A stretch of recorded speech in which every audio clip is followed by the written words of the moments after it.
kita berjumpa lagi. Saya akan membawakan satu lagu pujian. Tetapi sebelumnya, jangan lupa like, share, dan subscribe agar kita tetap bertemu. Rahmat-Mu ya Tuhan tak terduga, betapa besarnya dalam dunia, terdapat di darat, laut, dan udara. Olehnya manusia berbahagia.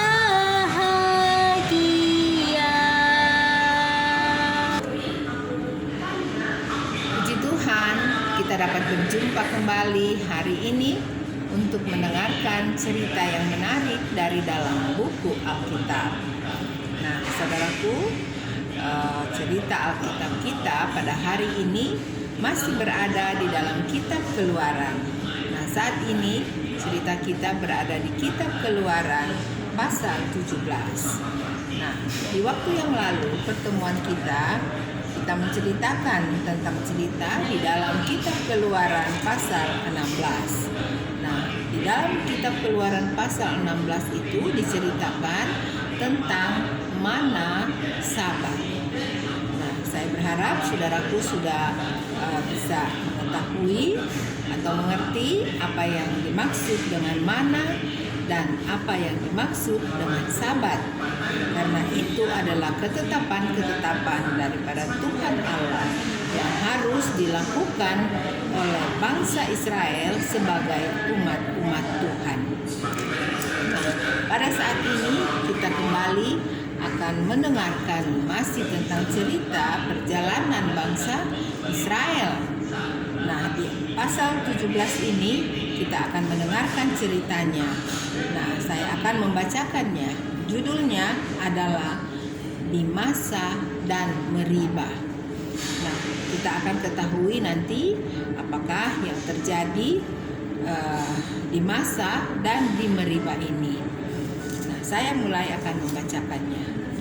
Kemudian berangkatlah segenap jemaah Israel dari padang gurun Sin, berjalan dari tempat persinggahan ke tempat persinggahan sesuai dengan titah Tuhan. Lalu berkemahlah mereka di Rafidim. Tetapi di sana tidak ada air untuk diminum bangsa itu. Nah, saudaraku, dikatakan di cerita pasal 17 ini bahwa bangsa Israel itu kembali mengadakan perjalanan mereka, dan kemudian dikatakan mereka sampai di padang gurun Sin. Ya. Jadi pada saat sebelum mereka sampai di padang gurun Sin, mereka berjalan dari tempat persinggahan ke tempat persinggahan, dan kemudian dikatakan bahwa mereka sampai di tempat yang dinamakan Rafidim. Nah, di Rafidim inilah mereka berkemah, ya. Jadi di Rafidim ini mereka membuka kemah mereka untuk mereka beristirahat. Tetapi dikatakan di Rafidim ini tidak ada air, ya, tidak ada air untuk diminum, ya. Jadi, saudaraku, bayangkan aja mereka sudah berhari-hari berjalan di padang gurun. Mereka tiba di satu tempat, tetapi di situ tidak ada air. Nah, kita akan melihat selanjutnya apa yang terjadi di tempat di Rafidim ini. Di ayat 2. Jadi mulailah mereka itu bertengkar dengan Musa. Kata mereka, berikanlah air kepada kami supaya kami dapat minum. Tetapi Musa berkata kepada mereka, mengapakah kamu bertengkar dengan aku? Mengapakah kamu mencobai Tuhan? Hauslah bangsa itu akan air di sana. Bersungut-sungutlah bangsa itu kepada Musa dan berkata, mengapa pula engkau meminta kami keluar dari Mesir untuk membunuh kami, anak-anak kami, dan ternak kami dengan kehausan? Nah, jadi bangsa Israel saat itu mereka dikatakan mereka bertengkar dengan Musa, ya, atau artinya mereka mempersalahkan Musa. Mereka mengatakan bahwa mengapakah engkau memimpin kami keluar dari Mesir untuk membunuh kami kah, atau anak-anak kami dan ternak kami dengan kehausan? Nah, itu yang dikatakan oleh bangsa Israel pada saat itu. Nah, Musa kemudian menjawab akan apa yang mereka katakannya. Musa mengatakan bahwa, mengapakah kamu bertengkar dengan aku? Dikatakan, mengapakah kamu mencobai Tuhan? Nah, jadi seakan-akan Musa mengatakan bahwa bukan kami yang sedang memimpin kamu untuk keluar daripada tanah Mesir, tetapi Tuhanlah yang telah memimpin kita untuk keluar daripada tanah Mesir. Nah, itu yang dikatakan oleh Musa, atau itu yang dimaksudkan oleh Musa. Nah, selanjutnya di ayat 4. Lalu berseru-serulah Musa kepada Tuhan, katanya, apakah yang akan kulakukan kepada bangsa ini?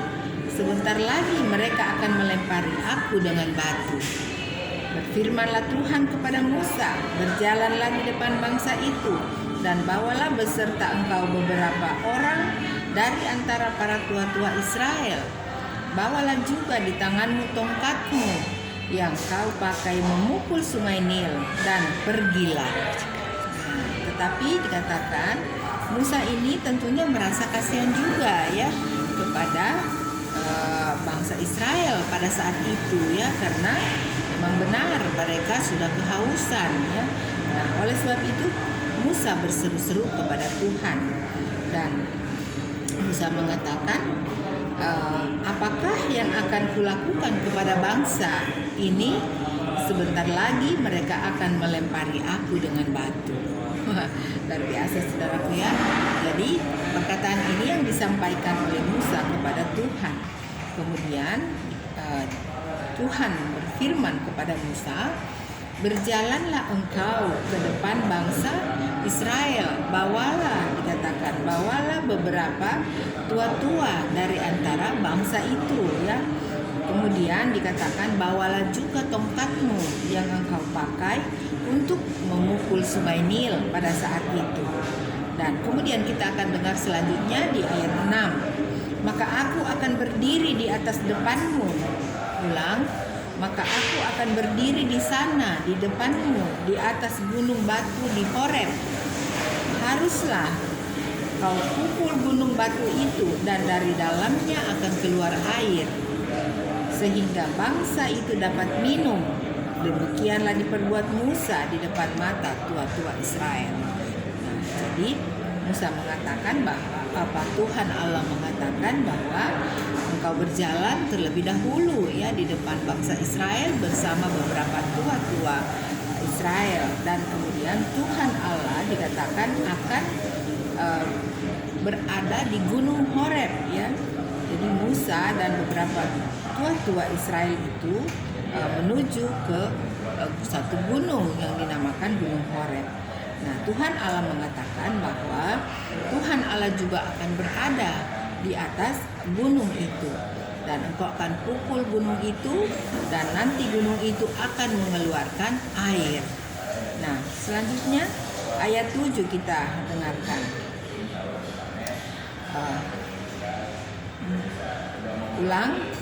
Sebelum ayat 7 ya, sebelum ayat 7. Haruslah kau pukul gunung batu itu, dan dari dalamnya akan keluar air, sehingga bangsa itu dapat minum. Demikianlah diperbuat Musa di depan mata tua-tua Israel. Dan ayat 7. Dinamailah tempat itu Massa dan Meriba, oleh karena orang Israel telah bertengkar, dan oleh karena mereka telah mencobai Tuhan, dan dengan mengatakan, adakah Tuhan di tengah-tengah kita atau tidak? Nah, saudaraku, jadi peristiwa di Rafidim ini, atau peristiwa pada saat Musa memukul akan gunung batu di Horeb, gunung batu Horeb ini, pada saat itu, dan juga bangsa Israel itu bertengkar dengan Musa, maka tempat itu dinamai Massa dan Meriba ya. Karena di sanalah dikatakan bangsa Israel juga mengatakan bahwa adakah Tuhan di tengah-tengah kita atau tidak. Nah, saudaraku, seharusnya bangsa Israel itu tidak boleh mengatakan seperti itu ya. Tidak boleh mereka mengatakan bahwa adakah Tuhan di tengah-tengah kita atau tidak. Karena apa, saudaraku? Karena bangsa Israel saat itu masih dipimpin oleh tangan Tuhan sendiri ya. Jadi pada siang hari mereka dituntun oleh tiang awan, dan pada malam hari mereka dituntun oleh tiang api ya. Jadi tetap mereka sebenarnya masih merasakan akan pimpinan Tuhan atau keberadaan Tuhan Allah di tengah-tengah mereka. Nah, saudaraku, itulah yang diceritakan dari pasal 17 ini dari ayat 1 sampai 7. Nah, kita akan memasuki cerita di ayat 8 ya, masih di dalam pasal 17 ini. Nah, apakah cerita selanjutnya? Kita akan mendengarkannya. Dan judulnya adalah Kemenangan Orang Israel Melawan Orang Amalek. Nah, saudaraku, kita akan melihat atau kita akan mendengarkan cerita bangsa Israel ini ya. Ini adalah pertama kali ya mereka mengalami sesuatu atau mereka mengalami melawan orang lain atau bangsa lain yang bernama orang Amalek. Nah, kita akan mendengarkan cerita selanjutnya. Lalu datanglah orang Amalek dan berperang melawan orang Israel di Rafidim. Musa berkata kepada Yosua, "Pilihlah orang-orang bagi kita, lalu keluarlah berperang melawan orang Amalek. Besok aku akan berdiri di puncak bukit itu dengan memegang tongkat Allah di tanganku." Nah, jadi pada saat mereka di Rafidim ini akan berperang untuk mengalahkan satu bangsa atau satu suku yang dinamakan Amalek, Musa berkata kepada Yosua ya. Musa mengatakan bahwa Yosua, engkau memilihlah beberapa orang ya, kemudian engkau dan orang-orang itu akan keluar untuk berperang melawan orang-orang Amalek. Dan nanti aku besok hari dikatakan akan berdiri di puncak bukit itu dengan memegang tongkat Allah di tanganku. Nah, jadi itu yang dikatakan Musa kepada Yosua ya. Nah, jadi pada besok harinya mereka baru keluar untuk berperang. Nah, kita melihat selanjutnya di cerita di ayat 10. Lalu Yosua melakukan seperti yang dikatakan Musa kepadanya dan berperang melawan orang Amalek. Tetapi Musa, Harun, dan Hur telah naik ke puncak bukit. Dan jadilah apabila Musa mengangkat tangannya, lebih kuatlah Israel. Tetapi apabila ia menurunkan tangannya, lebih kuatlah Amalek. Nah, saudaraku ya. Jadi setelah besok harinya benar Yosua dan orang-orang pilihan itu mereka keluar untuk berperang. Nah, Musa berada juga di tempat itu ya dikatakan, tetapi dia berdiri di puncak bukit ya. Dan ternyata Musa mengajak juga Harun dan seorang bapa lagi ya yang bernama Hur. Jadi mereka bertiga dikatakan berdiri di puncak bukit itu. Nah, kemudian dikatakan Musa mengangkat tangannya ya, tangan yang sedang memegang tongkat gitu ya. Kemudian apabila tangan daripada Musa itu diangkat ke atas, maka bangsa Israel itu menjadi kuat ya, sehingga mereka menang. Tetapi apabila tangan Musa itu diturunkan, maka dikatakan bahwa bangsa Israel itu menjadi lemah dan bangsa atau orang Amalek itu yang menjadi kuat ya. Jadi kalau tangan Musa turun, maka orang Amalek itu kuat dan orang Israel itu lemah. Nah, apa selanjutnya upaya agar supaya bangsa Israel itu tetap menang ya? Nah, apa upaya Musa, Harun, dan Hur? Nah, kita akan lihat selanjutnya ceritanya di ayat 12. Maka penatlah tangan Musa. Sebab itu mereka mengambil sebuah batu, diletakkanlah di bawahnya supaya ia duduk di atasnya. Harun dan Hur menopang kedua belah tangannya, seorang di sisi yang satu, seorang di sisi yang lain, sehingga tangannya bergerak. Ulang, sehingga tangannya tidak bergerak sampai matahari terbenam. Demikianlah Yosua mengalahkan Amalek dan rakyatnya dengan mata pedang. Saudaraku ya, jadi seru peperangan bangsa Israel yang pertama kali ya dengan orang Amalek. Nah, jadi pada saat mereka berperang itu, Musa itu sempat capek tangannya ya. Jadi tangannya turun dan naik. Ya. Oleh sebab itu dikatakan bahwa Harun dan Bapak Hur ini mengambil sebuah batu kemudian menaruh di tempat daripada Musa berdiri, dan kemudian Musa duduk di atas batu itu, dan kedua tangan Musa sebelah kanan dan kiri itu dipegang oleh sebelahnya dipegang oleh Bapak Harun dan sebelahnya dipegang oleh Bapak Hur ya, sehingga Musa dapat menahan tangannya itu terus diangkat ke atas ya, tangan yang lagi memegang tongkat daripada Tuhan Allah. Nah, saudaraku, demikianlah mereka berperang terus ya. Jadi dari pagi mereka berperang sampai matahari terbenam. Jadi cukup lama saudaraku ya. Jadi satu hari mereka berperang ya untuk melawan orang-orang Amalek.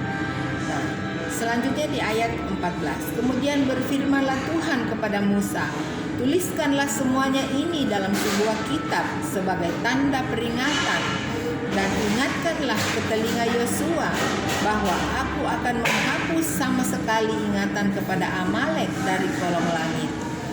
Lalu Musa mendirikan sebuah mezbah dan menamainya Tuhanlah panji-panjiku.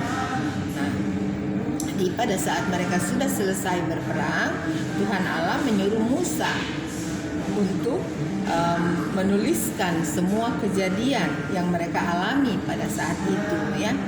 Nah, jadi Tuhan Allah mengatakan tuliskanlah semuanya ini dalam sebuah kitab sebagai tanda peringatan. Nah, kemudian kita melihat di ayat 15. Lalu Musa mendirikan sebuah mezbah dan dinamainya Tuhanlah panji-panjiku. Nah, jadi tentunya mereka bersyukur ya kepada Tuhan ya.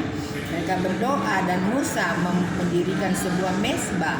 Kemudian Musa menamainya Tuhanlah panji-panjiku. Dan kita baca di ayat terakhir di ayat 16. Ia berkata, tangan di atas panji-panji Tuhan. Tuhan berperang melawan Amalek turun temurun.